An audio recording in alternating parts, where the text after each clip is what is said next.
19세기의 그 영국의 시인이자 비평가인 세뮤엘 테일러 콜리지가 있습니다. 그분이 말하기를 만나고 알고 사랑하고 그리고 이별하는 것이 모든 인간의 공통된 슬픈 이야기다 라고 얘기를 했어요. 여러분, 이별이 어떻습니까? 경험해 보셨나요? 이별은 아프죠. 슬프죠.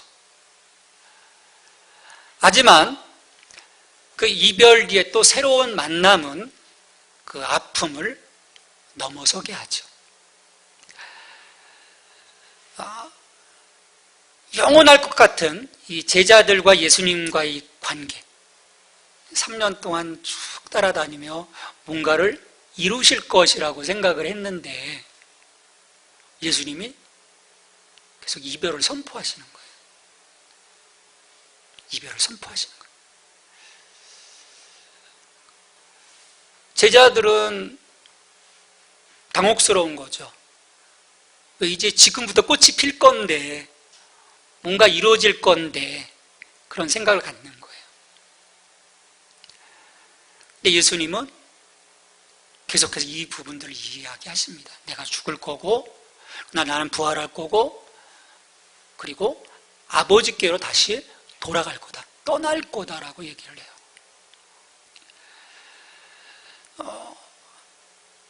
당장 이들이 알아듣지 못하죠. 이해할 수가 없는 거죠.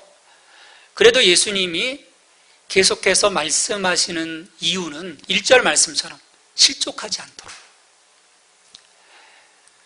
왜냐하면 예수님 떠나신 이후에 펼쳐갈 그 하나님의 역사심 속에서 제자들은 지금 당장은 어렵고 힘든 것처럼 보여지지만 홀로 서서 어떤 세상과 맞서 나가는 그 거대한 싸움들을 지금 당장은 아무것도 못할 것 같은 그런 상황 속에 있는 것 같지만 하나님 것들을 이루어 가실 거죠.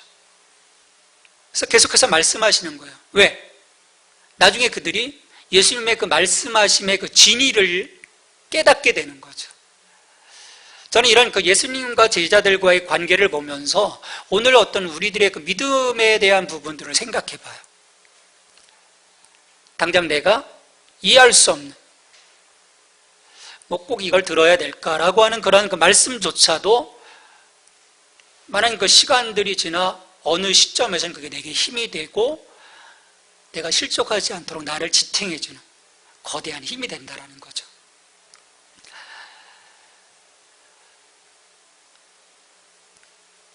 예수님은 얼마 남지 않은 이 시간, 물론 나중에 그 부활 이후에도 40여일간 제자들을 강화시키시지 않습니까? 강화시키시지만 이 과정, 지금 십자가 앞에서도 흔들릴 수 있는 이 제자들을 향해서 예수님은 앞으로 내가 떠난 이후에 이 세상이 너희를 어떻게 대할 것인지에 대한 어떤 실상들을 이야기해 주시는 거죠. 요한복음 15장 19절에 보면 이렇게 말씀하십니다. 너희가 세상에 속하였으면 세상이 자기의 것을 사랑할 것이나 너희는 세상에 속한 자가 아니요 도리어 내가 너희를 세상에서 택하였기 때문에 세상이 너희를 미워하느니라. 야, 내가 떠난 다음에 세상은 너희를 가만두지 않을 거야 라고 말씀하시는 거예요. 왜냐하면 새로운 영적 혁명을 이루고자 하는 일은 만만치 않은 도전을 받는 거죠. 이 사회 속에서의 자그마한 변혁도 실은 어떻습니까? 지금 정부가 어떤 그 개혁적인 혁신적인 것들을 딱 내놓는 그 순간에 벌써 득달같이 달려들거든요. 그거 안 된다, 망한다. 그러면 혁신, 개혁, 그건 늘 언제나 도전을 받게 되어 있죠. 특별히 영적인 부분인데, 생명에 대한 부분인데,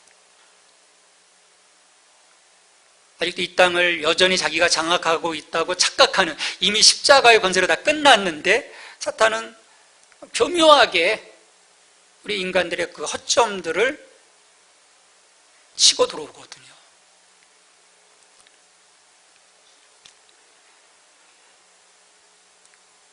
그러니까 우리가 예수를 믿으면서 내가 뭔가 난 편해, 난 전혀 괜찮아. 우리 집안에서도 예수 믿지 않는 사람이 많은데 난 정말 괜찮아 라고 하는 것은요, 실은 문제가 있는 거예요. 굉장히 문제가 없는 것 같지만 심각한 문제가 있는 거예요. 왜냐하면 내가 제대로 예수를 믿는다면요, 사람들이 불편해할 수밖에 없어요. 직장에서도 마찬가지고요, 가정 속에서도 마찬가지예요. 그러니까 지금 나 다 좋아, 별로 뭐 불편한 거 없는데 라고 했을 때는요, 지금 확인해 봐야 돼요. 내가 정말 하나님 편에 서 있는 건지 아니면 여전히 세상의 자리 가운데 있는 건지. 내가 하나님 편에 서 있다면 우리에게는요, 크든 작든 그 불편함들이 다가오게 돼 있습니다. 왜? 그것들을 싫어하거든요. 다른 가치, 다른 비전, 불편하죠. 게다가 유대교의 지도자들도 예수님의 승천하신 이후에 제자들을 죽이고 핍박할 거다. 그런데 그 행동이 잘못되었다고 그들은 여기지 않을 거라고 얘기를 해요. 예수님 이후에, 승천하신 이후에 그 예루살렘 성전이 함락되는 그 시점까지는요, 유대교라고 하는 예루살렘 성전 안에 교회가 함께 공존을 했습니다. 안식일에도 예배를 드렸고, 또 주님이 부활하신 그 주일 그들이 따로 또 예배를 드리고 성찬을 하고, 이제 그러던 것이 예루살렘 성전 이후에 완전히 결별하게 되고요, 이후로 굉장한 어떤 그 핍박들이 각처에서 일어나게 되죠. 물론 사도행전에서 보면 그 스데반의 순교 이후에 또 한 번의 그 박해가 있긴 하지만 더 집요하게 어떤 그 박해가 일어나는 것은 이제 그때부터 일어나게 돼요. 분리가 되었을 때부터. 근데 이 점에 있어서 유대 종교 지도자들은 이러한 그 핍박이 하나님의 뜻이라고 믿는 거예요. 여러분, 바울이 그랬지 않습니까? 그래서 오늘 2절 3절에서 예수님이 그렇게 말씀하시는 거예요. 사람들이 너희를 출교할 뿐 아니라 때가 이르면 무릇 너희를 죽이는 자가 생각하기를 이것이 하나님을 섬기는 일이라 할 것이다. 근데 이런 오해는 하나님과 예수님을 알지 못했기 때문이다라고 말씀하시죠. 3절에 보면 그들이 이런 일을 한 것은 아버지와 나를 알지 못함이라. 여러분, 영적 무지, 하나님의 뜻에 대한 오해, 이것들은요, 우리로 하여금 하나님을 대적하는 어리석은 일을 범하게 합니다. 유대 종교 지도자들이 열심히 대단했거든요. 또 우리 구약을 보아도 그 많은 사람들의 어떤 그 예배드림이 그들에게는 굉장한 헌신이었고 하나님이 기뻐하실 거라고 생각을 했는데 하나님은 그렇지 않으셨어요.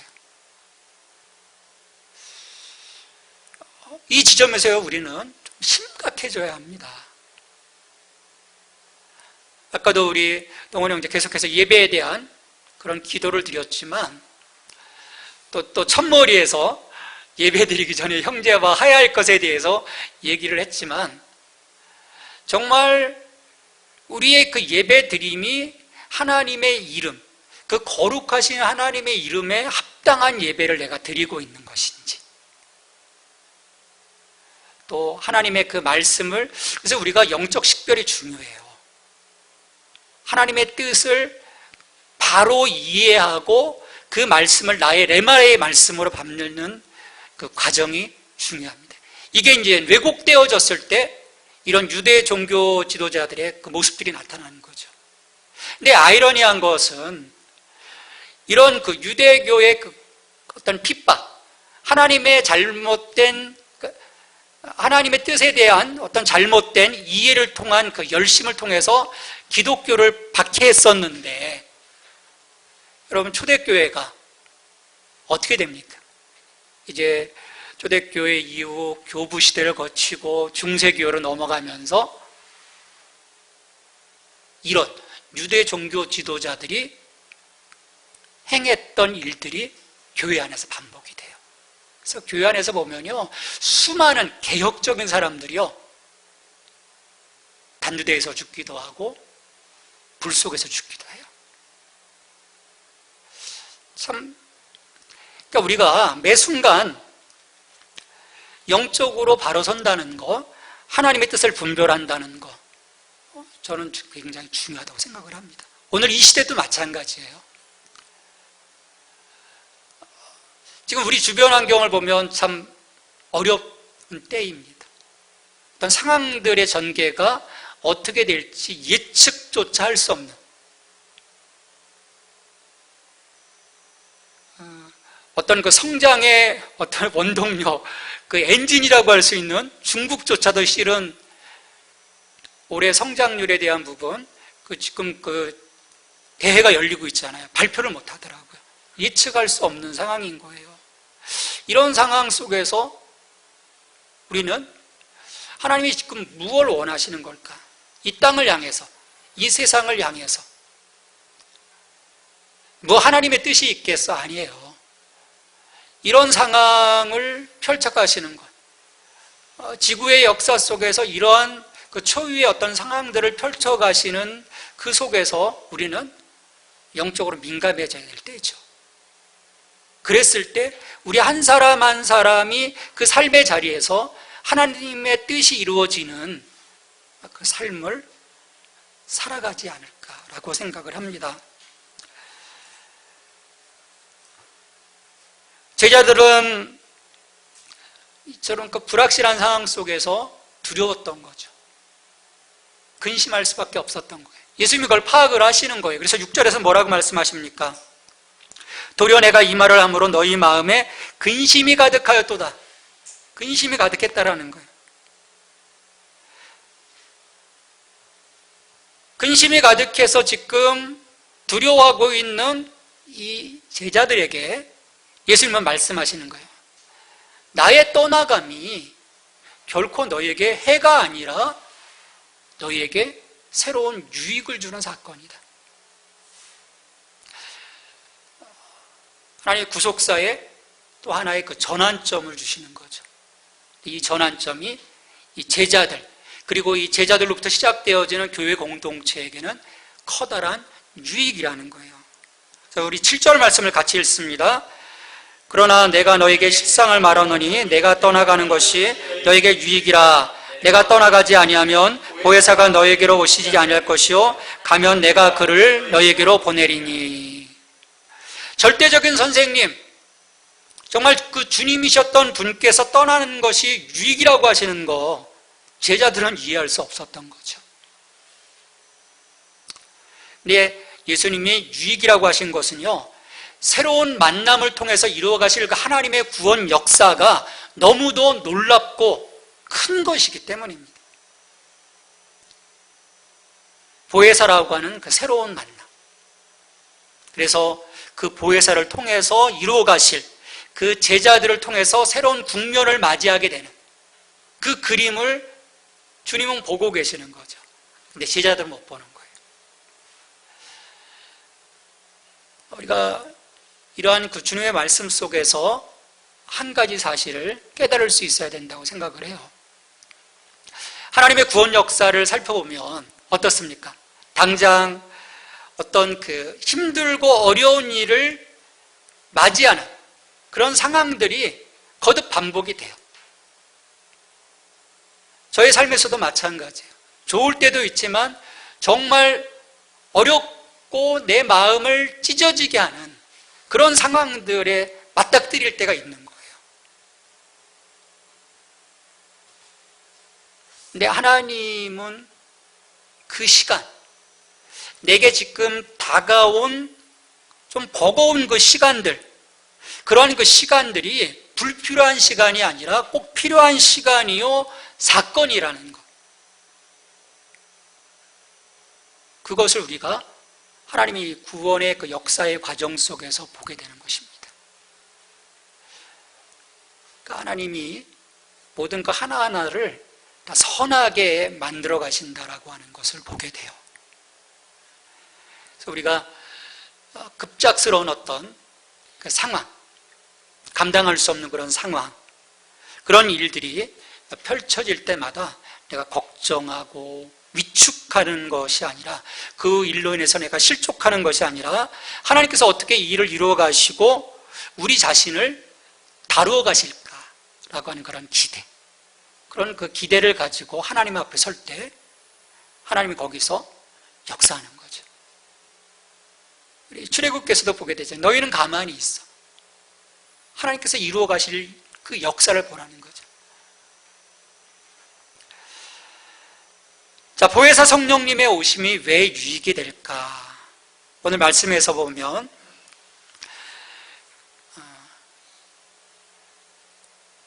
크게는 깨우쳐 주심에 대한 거예요. 우리로 하여금 성령은 비춰주시는 분입니다. 강한 그 빛을 통해서 나의 그 실상, 나의 실상이 한순간에 드러나게 하는 거예요. 그래서 그 앞에 나 자신을 직면케 하시는 그런 역사를 통해서 우리의 영적인 변혁들을 이루어 주시는 거예요. 또 그와 함께 이 땅에서의 그 예수님과의 그 연합, 예수님과의 동행을 이루어 가시는 그런 역할을 하시는 거죠. 왜냐하면 부활하신 이후에 예수님께서 어떻게 하십니까? 제자들에게 오실 때요, 동시적으로 안 오세요. 어떻게 오시죠? 막달라 마리아에게도 가시고, 또 조금 있다가 엠마오를 가던 두 제자에게도 가시고, 또 어느 시간 지나서 다락방에 모이는 제자들에게도 오시고, 그리고 500여 명의 성도들과 40여일간 하나님 나라를 가르치시다가 승천하시는 거예요.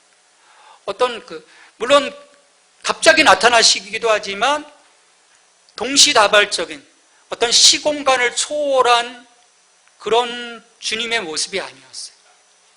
부활체시지만 이 땅에서의, 근데 성령님의 오심을 통해서 예수님은, 그러니까 예수님이 승천하셨다는 것은요, 우리가 뭐 하늘로 올라가셨다, 저기 물론 성경에서 구름 타고 올라가셨다 가려 그런 부분들 이야기하지만 그건 그렇게밖에 표현할 수 없는 거였죠. 우리의 이 시공간을 떠나 하나님의 세계로 가시는, 하늘은요 저 멀리 있는 것이 하늘이 아닙니다. 이 땅과 연한 모든 것이 다 하늘인 거예요. 근데 그렇게 다른 차원으로 가시면서 성령님이 오시고 그 성령님과 함께 오늘 이 공간 속에 예수님은 우리와 동행하신다는 그 임마누엘의 약속을 이루어 주시는 거예요. 여러분, 그렇지 않았으면요, 예수님 뵈려면 여전히 성령님이 안 오셨고, 예수님 뵈려면 팔레스타인까지 가서 예수님 거기서 뵈야 된다고, 전 세계 거기 가려면 성지가 되는 거죠. 계속 예수님을 보러 가야 돼요. 우리들은 계속 죽고 있고 예수님은 거기에 늘 계시는 거예요. 늘 같은 모습으로. 그런 상황이 아니라는 거예요. 성령님을 통해서 그때 제자들뿐만 아니라, 그래서 시공간을 초월한 그 모든 곳에서 동시적으로 역사하셨고, 그리고 오고 오는 모든 많은 그리스도인들 그 안에서 예수님은 역사하시는 거예요. 이게 보혜사의 오심의 의미입니다. 그래서 내가 세상 끝날까지 너희와 함께 하시겠다라고 하시는 그 임마누엘의 약속을 이루어 가시는 거죠. 그래서 이 그리스도인의 이 삶에 있어서는요, 이 성령의 역할이 굉장히 중요해요. 우리의 지적인, 우리의 영적인, 또 윤리적인, 또 관계적인, 우리의 예배, 우리의 선포, 여기에서 성령은요 끊임없이 우리와 함께 하시는 거예요. 여러분, 성령이 없으면 우리 그리스도인은 없습니다. 성령께서 우리의 마음을 감동시켜 주셨고 예수 믿게 하셨고 예수와 함께 해 주시기 때문에 성령이 없으면 그리스도인이 없는 거예요.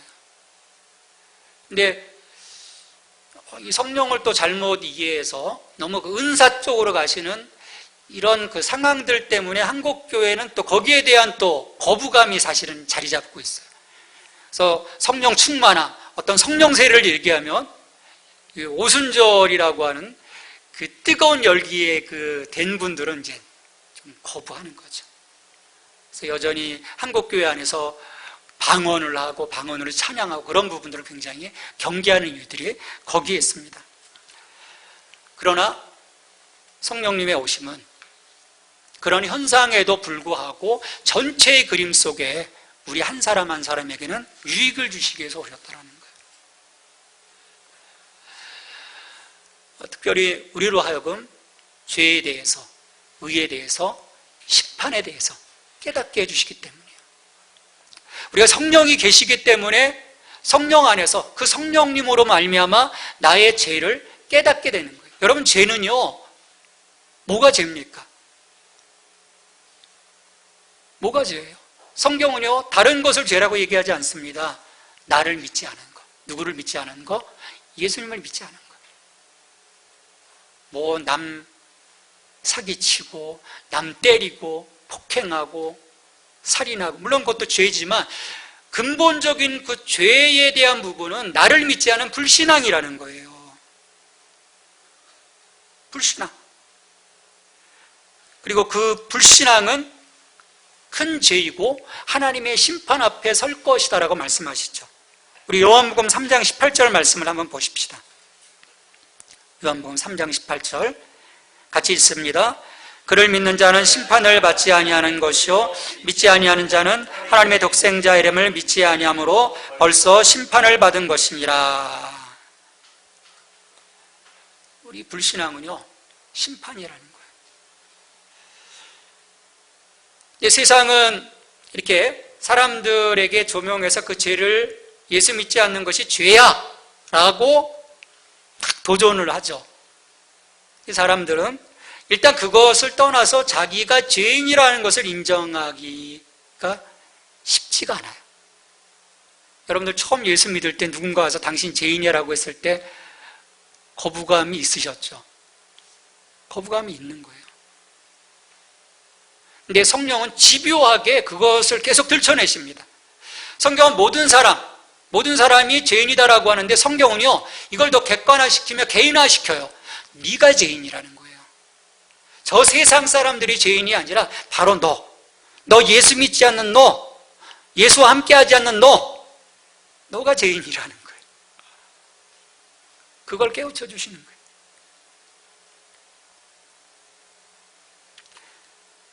그래서 우리에게 하나님의 기준과 관련한 우리의 그 진정한 자아, 그것을 직면케 하는 거죠. 근데 여러분, 이게 부끄러운 일이 아닙니다. 성령을 통해서 내 죄가 드러나는 것이 결코 부끄러운 일이 아니에요. 축복인 거예요. 은혜인 거예요. 왜냐하면 죄인됨으로부터 우리의 구원이 시작되기 때문이죠. 또 두 번째는 의에 대해서 깨닫게 해주세요. 10절, 의에 대하여라 하면 내가 아버지께로 가니 너희가 다시 나를 보지 못하며. 이게 무슨 의미일까요? 아버지께로 예수님이 가는 건데 왜 이게 의에 대한 성령님의 어떤 깨우치심으로 우리에게 드러나는 건가? 이게 무슨 상관관계일까? 예수님이 누구의 죄를 위해서 죽으셨습니까? 죄가 없으시지만 우리 죄를 위해서 죽으셨어요. 죽으면 끝인 거예요. 죄인으로 죽은 거예요. 근데 예수님을 하나님이 살려주셨어요. 그건 무슨 의미겠습니까? 의롭다 여겨주신 거죠. 넌 죄 없다. 죽을 이유가 없다. 우리를 위해서 죽으셨지만 그 죽으신 그 예수님은 죄가 없으신 분이라는 거죠. 의롭다 여겨주시는 거예요. 그래서 부활 승천 이 사건은 예수님을 향한 하나님의 칭의의 사건인 겁니다.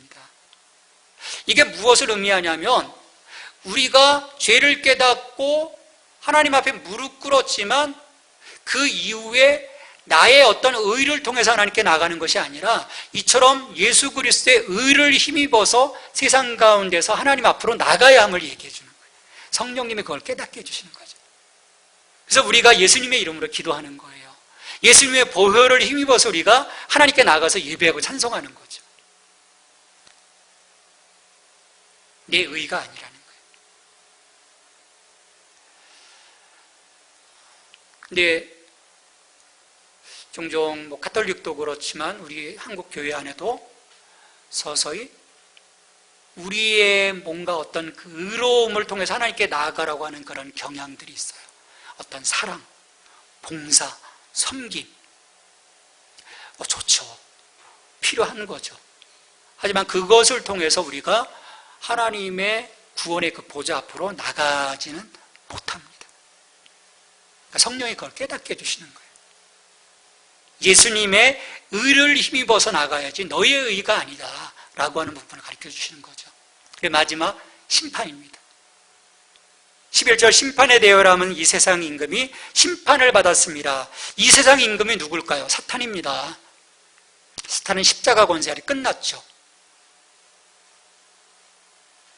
근데 여전히 사탄은 그 집행유예 상태인 거예요. 집행유예 상태에서는 꼼짝 말고 있어야 되는데 여전히 활개치고 있습니다.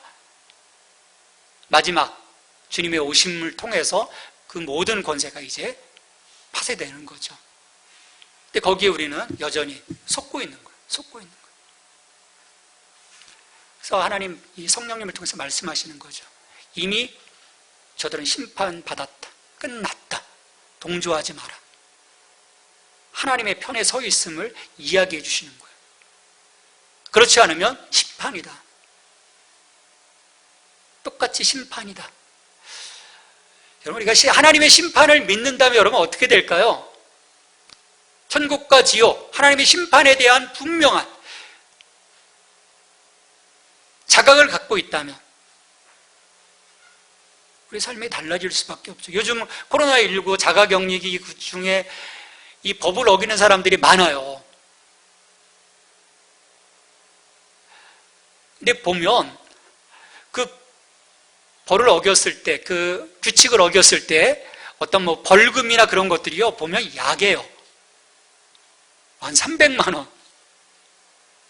만약에 몇 천만 원 어기면 징역 3년, 1년 막 그렇게 때린다. 정말 실제로 그렇게 한다. 그럼 사람들이 어떻게 할까요? 겁먹고 못하죠. 사람 심리가 그렇습니다. 겁먹고 못합니다. 마찬가지로 내가 하나님의 심판, 그 하나님의 심판을 믿는다면 오늘 우리의 그 삶은요 달라지는 거죠. 그 끝에서 내가 개인의 어떤 종말이든 역사의 종말이든 하나님 앞에 섰을 때 하나님이 행하실 그 일들에 대한 분명한 인지를 하고 있다면 우리는 달라지는 것입니다. 사랑의 하나님이시지만 엄위하신 하나님, 공의로우신 하나님이신 거예요. 이처럼 보혜사 성령은요 듣는 자의 마음을 비춰주시고 그것에 그 진리를 그들의 양심, 진리를 가지시고 양심을 깨우쳐 주시는 거예요. 죄에 대해서, 의에 대해서, 심판에 대해서. 여러분 이 시점에서요 사람들의 책임이 시작이 됩니다. 여러분들은 바로 이 시점에서 성령께서 죄와 의와 심판에 대해서 말씀해 주셨을 때 손 들고 나오신 분들이 여기 있는 거예요. 그렇지 못하면 그 사람은 계속 구원의 영역의 바깥에 머물 것입니다. 이를 위해서 우리는 먼저 구원받은 자로서 책임이 있어요. 책임이. 성령님께서 각각의 그 완악하고 그냥 철두하게 어떤 철두철미하게 벽을 친 사람들에게 나가서 복음의 그 매개체로 한번 충격을 주는 일을 우리가 해야 돼요. 충격을 주면 뭐가 생길까요? 충격을 주면요 반드시 우리 인간은요 이게 하나님의 말씀에 권세가 있기 때문에 충격을 주면 균열이 생깁니다. 이게 반드시 생기게 돼 있어요. 한 번, 두 번, 세 번 균열이 생기죠. 그런 성령이 그때부터 역사하시는 거죠. 제가 지난번에도 말씀드렸지만 우리 카자흐스탄 선교사님 목탁 치다가 성령 받으셨거든요. 그건 왜냐하면 옆에 나이 드신 권사님들이 예수님 얘기 계속 했거든요. 중인데 계속 얘기했거든요. 믿거나 말거나 그냥 던졌어요. 툭툭. 처음에는 막 짜증 냈겠죠. 근데 균열이 가니까 목탁 치다가도. 이번에 오신 그 박기석 선교사님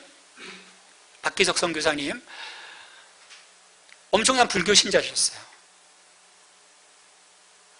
집안에 예수 믿는 사람들 다 쫓아냈어요. 그 문중들에서 다 쫓아낸 거예요. 근데 이분이 미국에 절까지 지으려고 3,000배를 하라고 그러시더니 3,000배. 여러분 3,000배 해보셨습니까? 3,000배 하면 죽습니다. 3,000배까지 한 거예요. 근데 3,000배 하던 그 시간에 동생이 교통사고로 급사를 한 거예요. 이걸 나중에 알고요. 이분이 깨달은 거죠. 야, 내가 온 가족을 위해서, 조상을 위해서 3,000배를 했는데 이건 뭘까? 이건 다른 게 아닐까? 그러니까 그 이전에도 계속 예수님에 대한 얘기를 들었겠죠.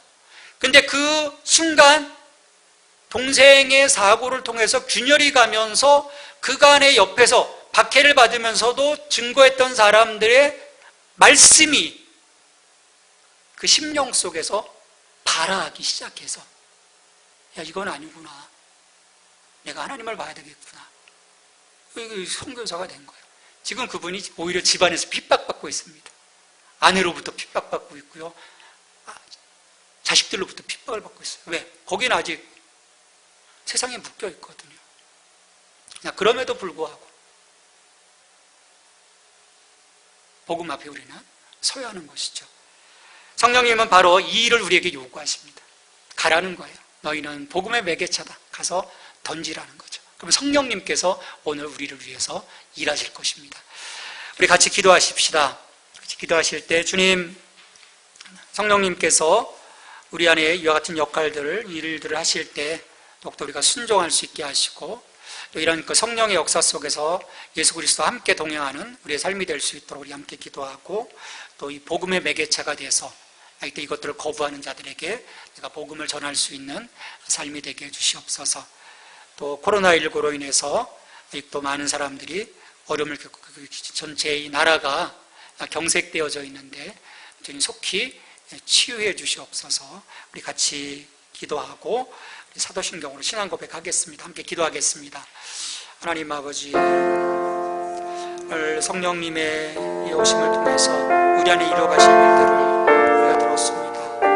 하나님, 그럼에도 불구하고 어렵고 하나님 우리의 삶이 주님 그 불안과 근심 그 자리에 있다 할지라도 주님 이 삶을 통해서 이루어가실 하나님의 그 역사하신 대로 함께 해주시고 특별히 성령님과 동행하며 성령의 그 비추임을 통해 하나님 우리가 계속 보게 하시고 깨닫게 하시고 느끼게 하여 주시옵소서. 하나님 우리의 심령이 그 완악함이 성령 안에서 무너지는 걸 원합니다. 또 보게 되기를 원합니다. 알게 되기를 원합니다. 주님 깨닫고 나아갈 수 있게 되기를 원합니다. 주님 도와주시옵소서. 하나님 계속해서 이 코로나로 인하여 하나님 그 많은 그 영역들이 무너져 내려 있습니다.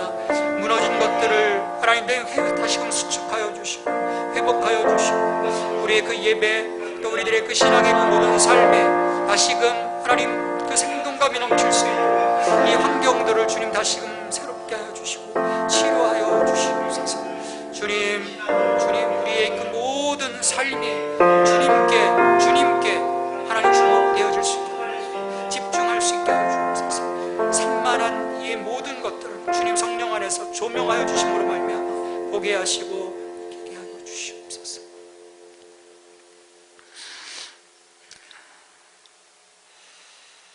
보혜사 성령을 통해서 우리에게 영적인 유익을 주신 하나님을 찬양합니다. 오늘도 우리가 성령님과 동행할 수 있게 하여 주시고 성령 충만함을 위해서 우리가 늘 기도할 수 있도록 도와주시옵소서. 우리의 죄와 의와 심판에 대해서 깨닫게 하시는 성령님의 역사 앞에 우리가 순복하게 하시고 늘 구원의 길에 온전히 서서 우리 영원하신 그 주님과 함께 동행하는 저희들의 삶이 될 수 있도록 축복해 주시옵소서. 코로나19로 인해 이 나라가 많은 그 영역에서 경색되고 무너지고 있습니다. 사람들이 실족하고 있습니다. 주님, 이 땅을 치료하여 주시고 이 세계를 치료하여 주시옵소서. 일상의 삶으로 돌아갈 수 있도록 하나님의 그 기적의 역사를 이루어 주시옵소서. 예수 그리스도의 이름으로 기도하옵나이다. 아멘.